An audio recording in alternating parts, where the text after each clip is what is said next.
প্রথম চুমু।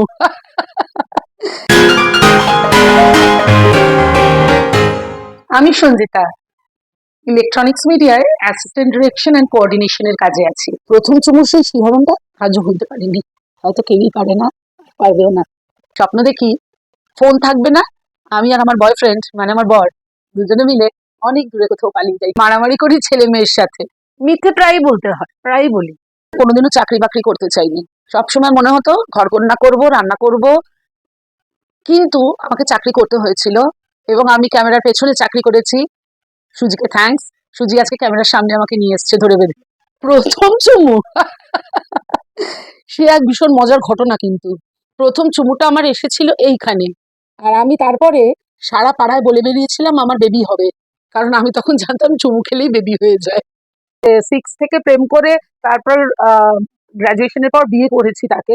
কিন্তু তার মাঝখানে মাঝখানে প্রচুর প্রেম এসেছে, কলেজের জীবনে অনেক প্রেম এসেছে এবং সেগুলোকে আমি খুব মাস্তি করে খিল্লি করে উড়িয়েছি।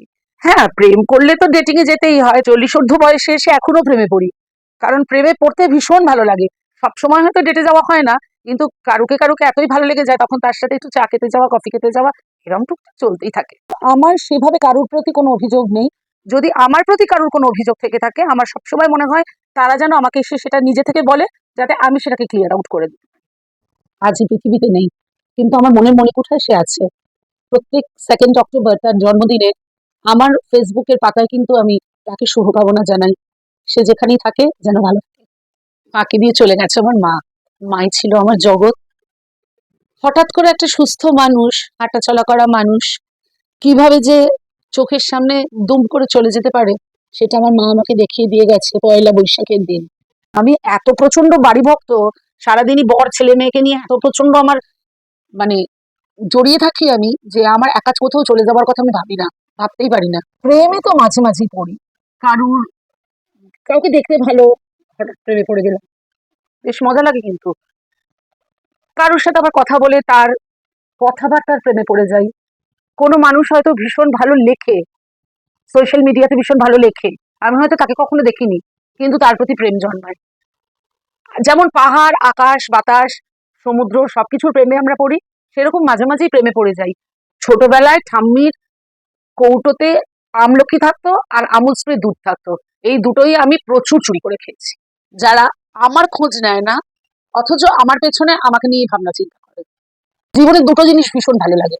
এক হচ্ছে কারুর বাড়িতে ঝগড়া হলে দেখতে, যেখান দিয়ে দেখা যায় উকি ঝুঁকি মেরে দেখি। কেউ আমার সামনে পড়ে গেল, তারপর তাকে নিয়ে প্রচন্ড রকমের হাসতে পারি। কেউ আমার সামনে উল্টোপাল্টা জামা কাপড় পরলে আমি তাকে দেখে প্রচন্ড রকমের টিএলপিসি করতে পারি। সন্তান প্রত্যেকের কাছে ভীষণ আদরের, ভীষণ আশার একটা আলো। সুতরাং আমার মেয়ে বা ছেলে, তারা যদি সমকামী প্রেমে যায়, আমি যে খুব একটা বাধা দেব এমনটাও নয়, তবে খুব পুলকিত হব এমনটাও বোধহয় নয়। তার কারণ আমরা প্রত্যেকে সামাজিক জীব, তো আমরা সমাজকে ভয় পাই, কিন্তু আমি সমাজের ঊর্ধ্বে গিয়ে এটাকে সাপোর্ট করি।